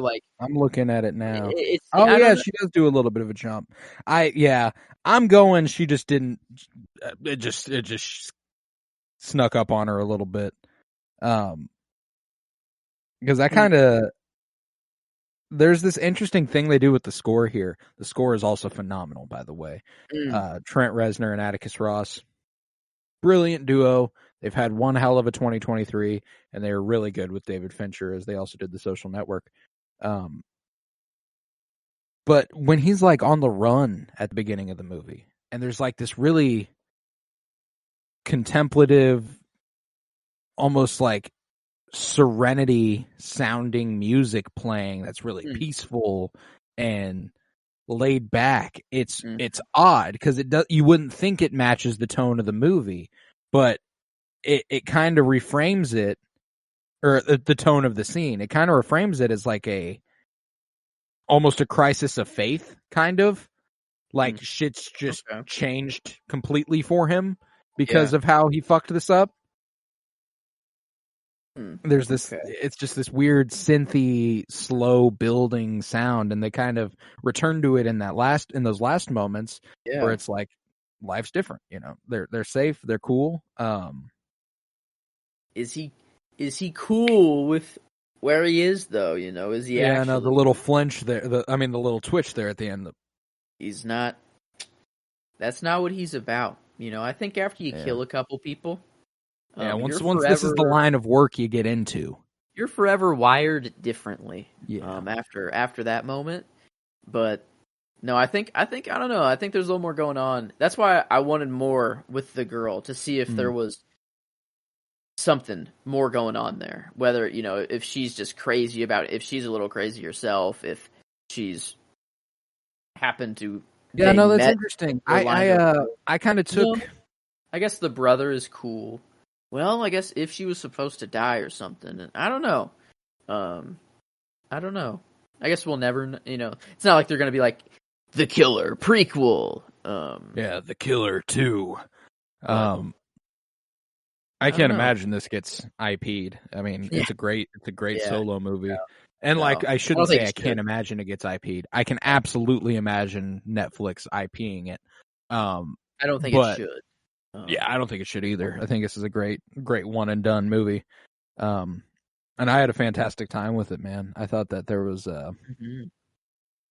especially on the second and third viewings, I just thought there was a lot to like here. Oh yeah, those will be fun. I can't wait to like.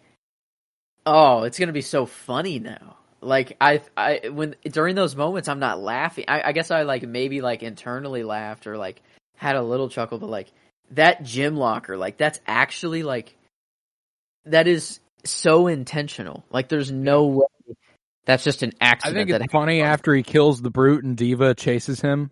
The pit bull chases him out of the fucking house, and he's. I also love that there's a line he could He can't he's kill got that guns. dog. He's got bullets in this gun. He could shoot this dog, but he won't shoot that dog. You know what I'm saying? It's so perfect. He shuts the gate. It's funny. Oh my god, this movie's actually funny.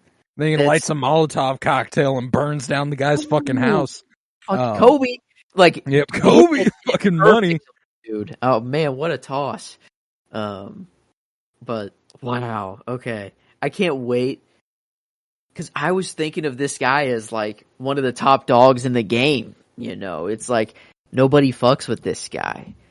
He's one of the best to do it. But right. he's just fumbling through the situation. He's just it's just constant constant improvisation. And obviously it's not like everything goes disastrously. There are a lot of things that do work out for him, and I'd say the whole fucking movie works out for him. That that culmination up to where he's face to face with Claiborne. How do you feel about that? How do you feel about the fact that he doesn't kill this guy? Was kind of one of the guys I was really just hoping to die. If there's any single person you would think, it's fascinating though that this guy technically is the least involved in it. You know, in the carrying out of the tying up loose ends stuff. You know what I'm saying? Like, they were like, hey, we can go ahead and... He's the guy that ordered the original hit on the dude in Paris? Yes. Yeah, so that was like technically the killer's employer. Like his boss. Like, so... Yeah. Yeah, maybe... Okay.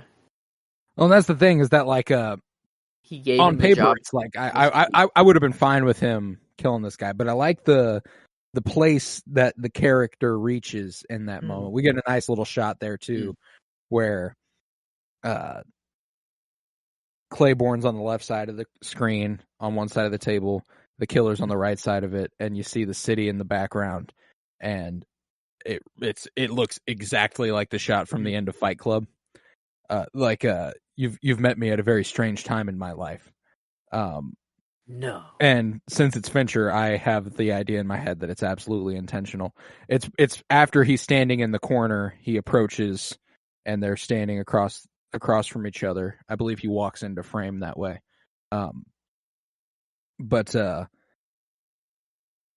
It's a strange time. It's a strange time to have met him in his life. You know, he's officially fucked up. He's you know, burning bridges. He's out of this shit. Sorry, I just watched the gym locker. I was scrubbing through, and it perfectly went to the gym. And the little pause, like the little, like, literally looks around. He's like, oh, he literally turns around and looks to see if anyone saw that happen too. Yeah. Oh my god, that's incredible. No, yeah, like it's funny, man. Michael Fassbender is really, like I said, like just an art and subtlety in this one. Like, he is so fucking good in these little fucking moments, and it goes through wonderfully. I like the way they leave it here, where, you know, when he's like, so you're telling me I break into your house in the middle of the night with a silenced pistol, and you have no idea why I might be here? You know, he's like, I plan to kill you, dude. But this obliviousness almost makes him feel bad. There's something about everybody, like, kind of knowing what they're getting into and what's happening. You know, like, even Leo, the taxi driver, to a degree, is like I know he's trying to make ploys. He's like, I can leave the keys in the car. I can leave, and we can just forget about this whole thing, man. Like, he knows that, like, he's about to die, you know? And so this dude's, like, obliviousness, this idea that he's like, I don't have any idea why you're here. Like, I have. That's it. I think it's to show the disconnect that this dude had. He's a billionaire or millionaire, whatever, and he ordered the hit on somebody. It's just cash to him, you know? It's just like, it's nothing. But then he also leaves it in a way that's like, this dude will be fearful to do anything the rest of his life. Yeah. Yeah, don't make me come back.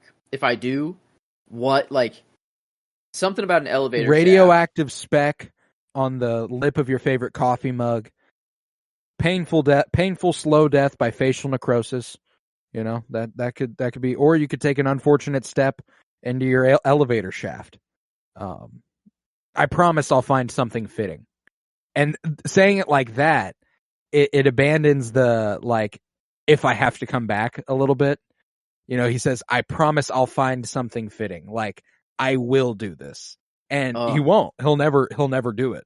But this dude will never move the same again. You know what I'm saying? For the rest of this dude's life, he will always be thinking, what if that guy is finally coming back? You know, it's like the Fight Club thing, where it's like, what do you want to be? You know, when Tyler's just putting at gunpoint that guy that worked at the gas station. You know, exactly. That dude will have the best breakfast of his life tomorrow morning. Sort of, you know, everything's airtight until the billionaire wants Daisuke watermelon. That was one of my favorite lines whenever he's breaking into Claiborne's. And then we get one of my favorite shots in the movie when he's walking up, like, the parking ramp, the, like, circular thing, and he's steady in the middle but the camera is following him, so like everything's turning around him, and the thoughts are racing, and it's just a wonderful, wonderful little moment. Like I come away from this movie much more impressed than I was after my first viewing, and after this conversation, I like it even more than I did after my third viewing. So I'm sitting in a really good place coming into the ratings. Do we have anything else we want to talk about prior to that? I don't think so. I think we've hit it all, I believe. We've got every death, even poor old Leo, the taxi driver. Leo. Poor guy. I blame Leo for having to bring work home. That whole thing. That was rough. Yeah, damn. But okay, I think we've hit it. Yeah, this is gonna be interesting, because I do think the critically is comfortably over enjoyment, but I don't. Where do I stand? What's the closest movie to this comparatively? For me, it is Fight Club. I have it above Fight Club in my Fincher ranking, but it's not like there's not a gap there. It's on any given day, 2 and 3 could kind of switch, is kind of how I'm going about it. So personally, I've got this at an 8.75 or 9 enjoyment wise. I feel very, very good about it. And it's hard to, I always feel funny about putting my enjoyment into a number, but it's a podcast. We're going to do what we're going to do. I feel pretty good about that. Close to a 9, somewhere around there. I definitely like it more than The Social Network. I have no doubt about that. Yeah, and that's an 8.25. Yeah, no, I think I'm in the same range. I think I like the.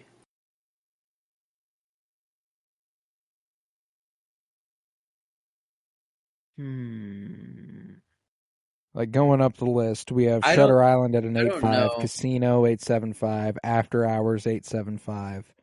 I think it's an 8.75. I can get with that. I don't know if I can put it on the same level as Fight Club. And I'm okay with that. I'm okay with that. It's just a different movie. Fight Club. It's the twist and in the whole thing that Fight Club is. There's a lot more going on there. Right. This is just kind of very cut and dry, and not to say that that's a bad thing. I enjoy more a movie like that. Yeah, I can't knock you there. That's why I left it open. I was like, I know that I'm comfortably I like this more than Fight Club, but I would not feel comfortable stating that for the podcast. Mostly because on any given day that could probably change. I know that I like watching Fight Club a whole lot, so it is what it is. If an 8.75 is the way we want to go, that's the way we want to go, and I'm happy with it. And that makes it second in enjoyment amongst these movies, with Fight Club at a 9, Killer at 8.75, Social Network at 8.25. And critically, I do think this is better than Fight Club. Yeah. The Social Network is where I start to have a tough time. I don't know if it's quite as good as The Social Network. I don't think it's quite as well written. I think it's every bit as well shot, if not better shot. I think the score in The Social Network is better. I think the editing in The Social Network is better. So I don't think I can put it on the same level. One sound moment. You talked about the score, but the sound is fucking gnarly. I love the sound design in this movie. You saw him it was quiet when he's walking down the stairs, but then right when he opens the door to go into the street, you just hear all the voices go. Yeah. Right away.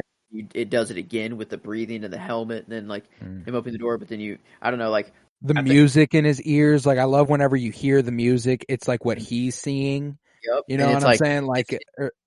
It's his focusing tool. I like music. It helps me, helps me baby. Not to wonder. Yeah. I don't know. Yeah. I guess if you listen to the Smiths now, it's kind of weird. I don't know if you didn't listen to them before. Well, it's a movie, Just expand your horizons. I don't know. I didn't listen to them, but I felt a little weird being oh, maybe I should check them out. Right, yeah. No, I get you. They got good music, man. They got good music. One of my favorite things is What's the weird? One of the funniest things on Twitter was like, what's the weirdest possible artist that the killer could have been obsessed with? Ooh, this is a good. Okay. Probably like someone super unsuspecting. Like if he was a Swiftie or, like. Someone said Carly Rae Jepsen. Hey, I just met you. Yeah. And this is crazy. Like that whole fucking thing. Wow. That'd be great. Kesha. Yeah, just some pop artist or shit. Yeah. I think it'd be funny even if he was like XXX Tentacion, like he's Blair. Ooh, someone has a way to let go. You decide if you're ever gonna let me know. Going to bed, just in the corner, just like X is on. He's just like all just like crying. Like he's got the whole shit going in his ears. No, wow. No, but overall, I do land again, probably at about a 9. I think this is it's a damn well done movie. I think The Social Network has a lot up on it, in terms of performances, in terms of score, in terms of writing and editing. But this is just how much the way this movie looks carries stuff for me. Because, like I said, The Social Network might be better in those regards, but it's still damn good in all those regards. You know what I'm saying? Yeah, I like this. It is not quite to the enjoyment that Fight Club is, but definitely better made than Fight Club, and that it brings the overall. It's an 8.92, and Fight Club is an 8.67. I do like the that. weight on the critical for sure. Even though I would go back to Fight Club, I think, like overall, just for everything, I do definitely think The Killer is better made. Fincher is, he's gotten better as time has gone on. That's for sure. And this was no exception. But it ties it with The Social Network. Yeah, makes it our third 892, tying it with Barbie, The Social Network, and now The Killer. And it's funny, none of them have the same ratings in any capacity.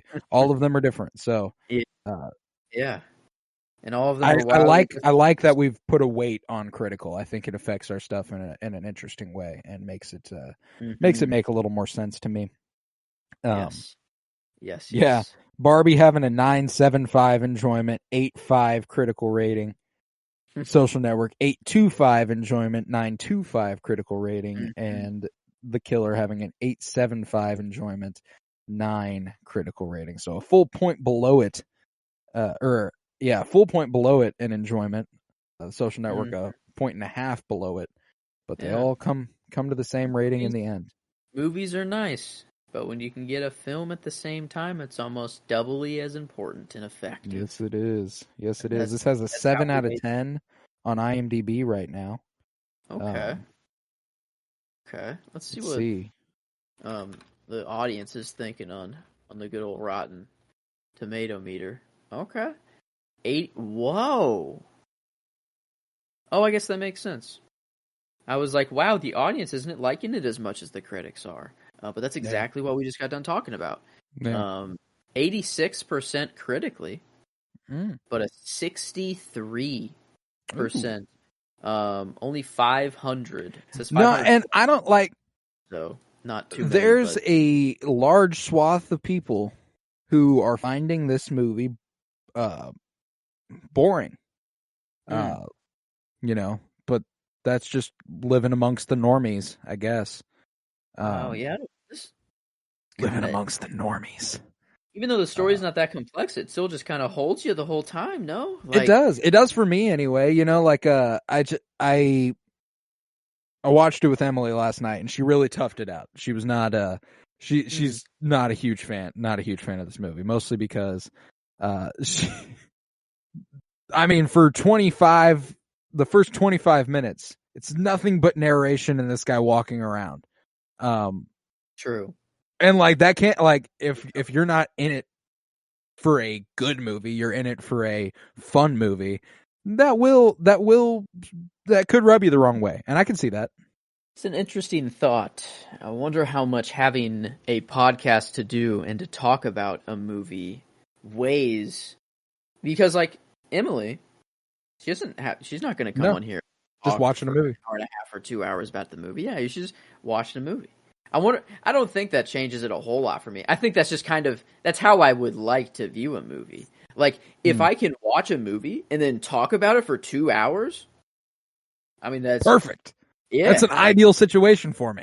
That's got to be pretty cool. Yeah, that's why I love this fucking podcast, man. That's why I love talking to you about movies, because like there's literally nobody else in my life who watches the same movies as I do. That's true. And Emily does every once in a while, because I've like cornered her basically. You know, I'm like, we're gonna watch this movie tonight. Yeah.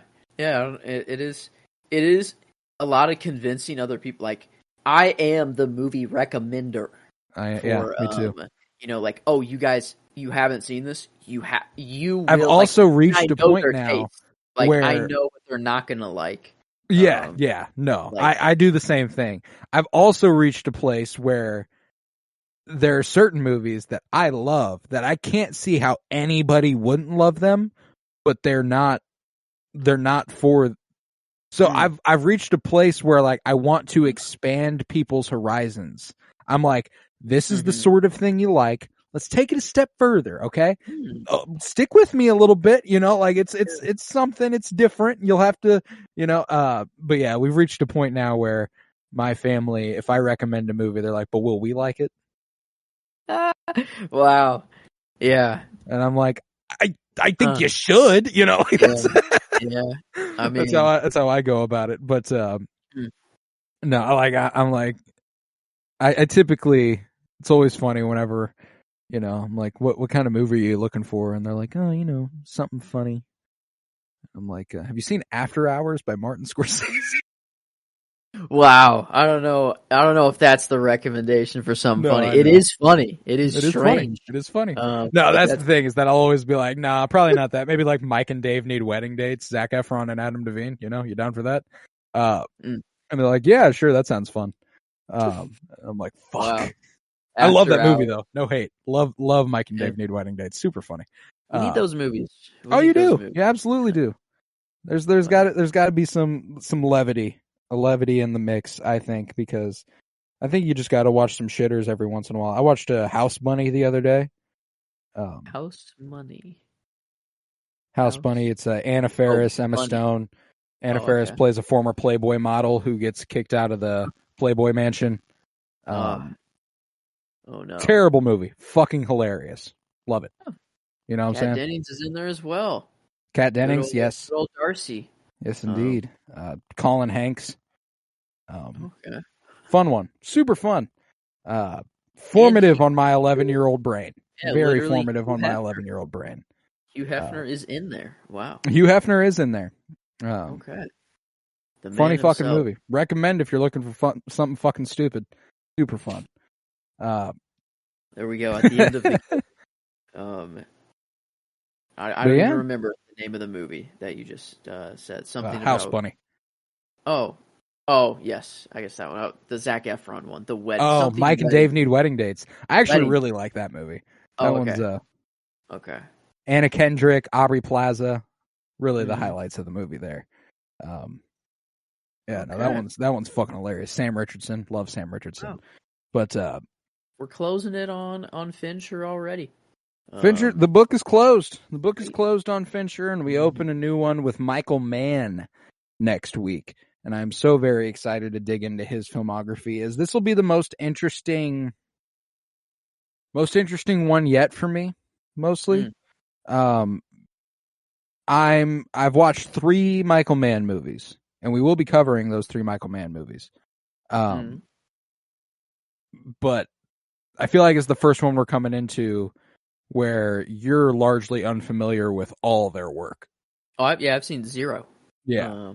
I'm like, with the other 5 we've done, you've been familiar with them in some capacity. Like, you've at least heard of them, you know, not like... Michael Mann will be the first one where I feel like we're really, really expanding the horizons here beyond Miami Vice is the only one where I have any sort of idea of what the movie. I just have an idea of that movie, and that's it. So yeah, no, it'll be a fun one. I'm excited for the Michael Mann project. We're going to start with Thief next week, starring James Caan. After that, we'll head to Manhunter, a Hannibal Lecter movie, which I didn't realize, but that's cool. We'll head to Heat. After that, starring Robert De Niro, Al Pacino, and Val Kilmer. After that, we'll go to Collateral, starring Tom Cruise and Jamie Foxx. And we'll round out the anticipatory pod with Miami Vice, starring Colin Farrell and Jamie Foxx. And that'll be in anticipation of Ferrari at the end of the year. Got a great quote from Adam Driver recently. I don't know if you saw that press, like a audience Q&A screening of Ferrari, where someone calls the crash scenes to them crude, something else, and a bit cheesy. He's asking Adam Driver. He's like, "What do you think about the crash scenes coming off a little crude and a little cheesy for me?" And he's taking a drink of water, and Adam Driver goes, "Fuck you, I don't know." Wow. That's incredible. That's incredible. Love the guy. Love that answer. He's like, "Fuck you, I don't know." Any say in that whatsoever, Yeah, like probably. you're just telling me you didn't like something that I don't really have anything to do with in the movie. What are your thoughts of me not liking this in the movie? Fuck you, I don't know. Gotta love that. Loved that response. It was incredible. But yeah, so we got a lot to look forward to. I'm so very excited for Ferrari, and that is our next. That's our next step in terms of what we're anticipating. And then we're going to take a little bit of a break after that, let 2024 start to unfold, see where things are landing, and we'll see from there. But it'll be a nice, our first set of 3 being Wes Anderson, Nolan, Greta Gerwig, second set being Scorsese, David Fincher, Michael Mann. Feeling very, very happy with what we've set up here. The Director Spotlight has become probably my favorite project we've done. This was the 32nd movie or short film that we've covered in that project. Okay. Wow, look at that. That's more than I would have thought. Almost as many as the fucking comic book project this year. Dang. Wow. That is taking over. Which is nuts. Yeah. Okay. I guess we have doubled up sometimes. Hasn't just been.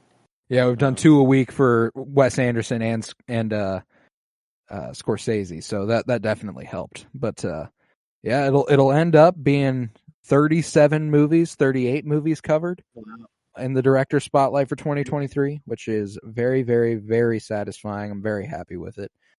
But in the meantime, we're also going to continue our comic book movie journey through film this Friday with Christopher Nolan's The Dark Knight, where we'll be joined by Claire DeGeneiro to discuss what many consider the greatest superhero film of all time. And I'm so very, very excited for that. We will continue Game of Thrones, our rewatch of it on Monday. Winter is Blooming. We'll continue with Season 6, Episode 3 next week. And I'm so very excited for that. We're heating up. We're getting close to the end there. And it's going to be a lot of fun, But yeah, we got Patreon, patreon.com/PennyBloomPod, where recently me and Joe did some, storytelling. We're also going to do something later today. I saw the Marvels yesterday, and Loki just came to an end. So we're going to do a little MCU discussion. We don't do a lot of that on the main show anymore, but Patreon, that's where it's where this podcast found its basis. It started as a Star Wars MCU nerd shit podcast, and it's evolved quite a bit. We still got a little bit of that, we got the comic book movie project. We still got the Game of Thrones. We're trying to expand the horizons, man. It's good to like a lot of stuff. And I loved the Marvels. So we'll talk about that on patreon.com/PennyBloomPod.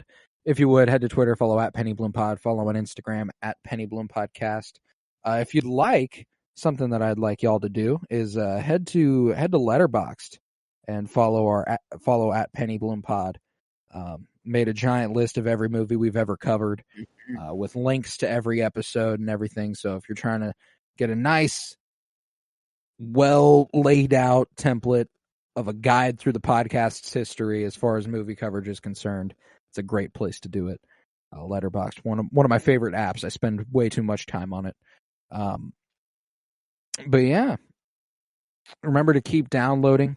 It's been a good couple months. We are so very, very close, and I anticipate by the time this episode comes out, we will have reached the year-long goal.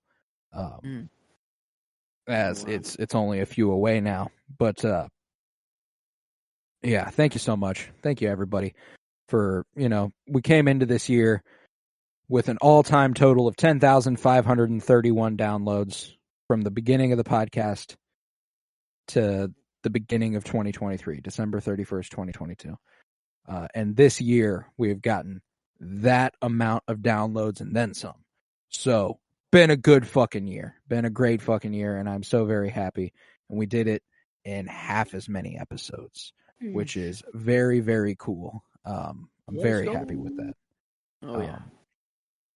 But yeah, with that, we will conclude the Fincher Spotlight on the 𝗙𝗶𝗰𝗵𝗲𝗍 pod. I am Colton Robertson. I was joined by Joseph George. Thank you very much, homie. Oh, thank you for having me. It is always a pleasure to be here. Oh, and it's always a pleasure to have you. And remember, peace, love, and bloom. And of those who like to put their faith in the inherent goodness of mankind, I have to ask, based on what exactly?